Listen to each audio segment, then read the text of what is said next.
आप शादी भले 21 की उम्र में करो, बट सरकार आप 18 की उम्र में बना सकते हो। ऐसा किसकी वजह से हुआ है? ऐसा हुआ है 61st constitutional amendment 1988।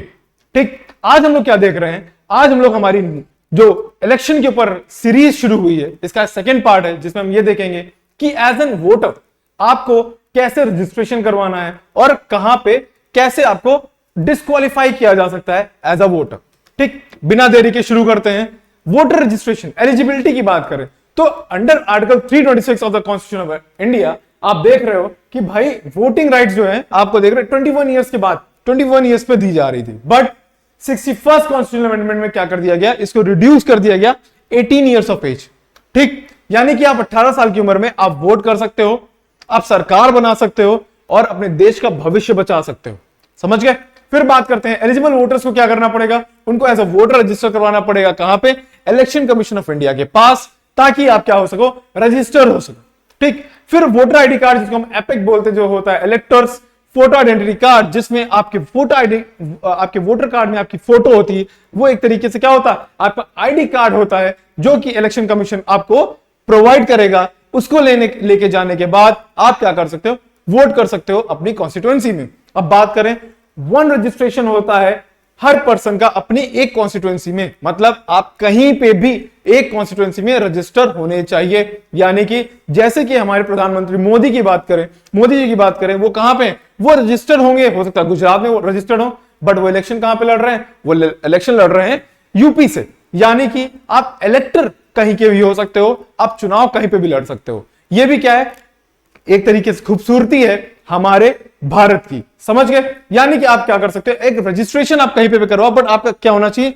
One time registration किसी एक कॉन्स्टिट्यूएंसी में होना चाहिए, तभी आप वोट कर सकते हो। सिंपल चीज।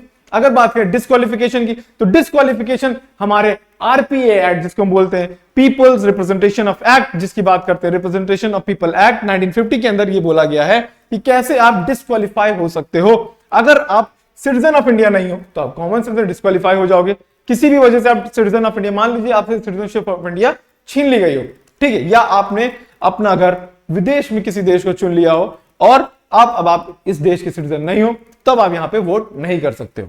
राइट? फिर बात करें, आप अनसाउंड माइंड हो, यानी कि आप थोड़े से मेंटल लेवल पे कुछ आप अनसाउंड हो, या आपको किसी कोर्ट ने डिक्लेयर कर दिया है कि आप अनसाउंड माइंड हो, तब भी आप वोट नहीं कर सकते या डिस्क्वालीफाई हो सकते हो।